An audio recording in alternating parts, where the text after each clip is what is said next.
Teman-teman di Ririn Anggara kali ini mau membahas tentang kasus yang terjadi di Palopo, Sulawesi Selatan terhadap satu keluarga berumah tangga yang ternyata di dalamnya penuh drama. Pada siang hari itu ada jeritan histeris dari dua orang yang nampak membuat warga bingung hingga akhirnya warga berdatangan ke satu tempat bernama Wisma Surya yang sudah tak terpakai lagi. Di sana di wisma itu hanya ada pegawai yang menjaga yang diutus oleh pemilik wisma tersebut. Tepatnya di tanggal 19 September 2022, wanita yang histeris itu menyebutkan salah satu temannya ditemukan tak bernyawa di wisma tersebut. Wanita yang tak bernyawa itu adalah pekerja yang dipekerjakan di wisma tersebut. Wanita itu bernama Adinda Zahra Raswana atau biasa dipanggil Wana, berusia 27 tahun. Sebenarnya Wana sendiri tinggal bersama anak sematawayangnya masih berusia 5 tahun.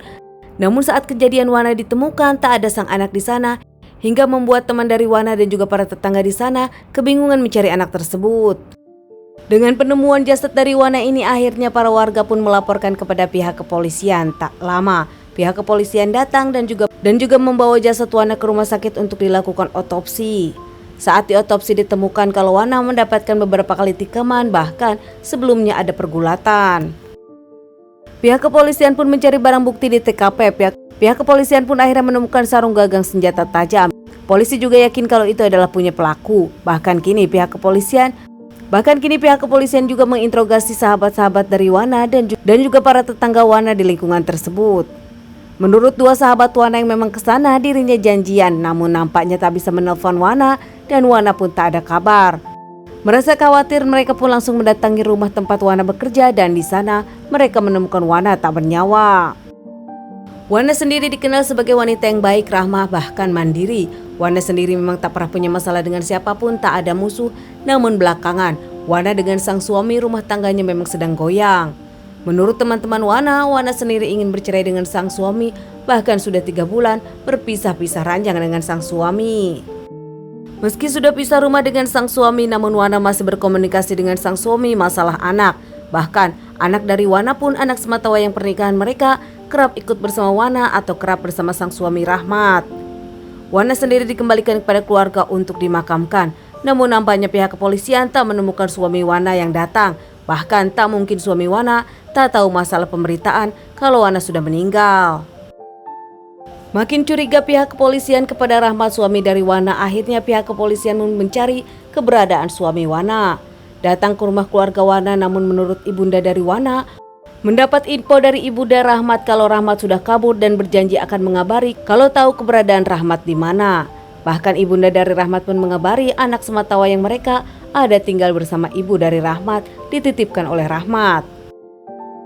Tak lama saat pihak kepolisian mencari Rahmat, tiba-tiba orang tua dari Rahmat pun menelpon pihak kepolisian mengabari kalau Rahmat ada di rumah tantenya dan meminta pihak kepolisian segera menjemput Rahmat.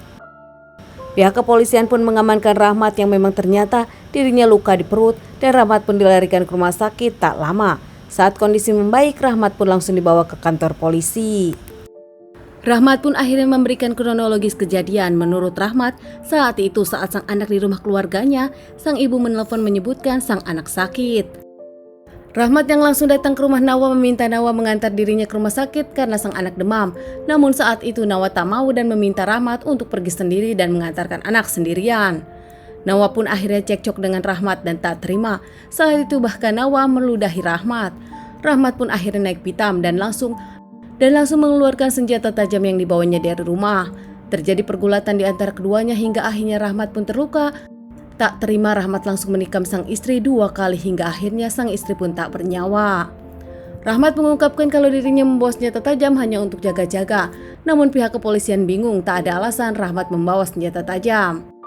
Bahkan masih menurut sahabat Nawa, nampaknya Rahmat memang sengaja ingin menghabisi Nawa karena mereka kerap cekcok dan Rahmat memang kasar.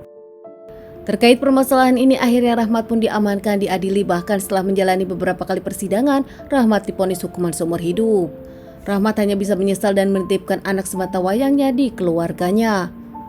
Teman-teman, sekian dulu bahasan kasus yang aku bawakan kali ini. Semoga ini bisa jadikan pelajaran untuk kita semua dan ditunggu bahasan kasus-kasus selanjutnya.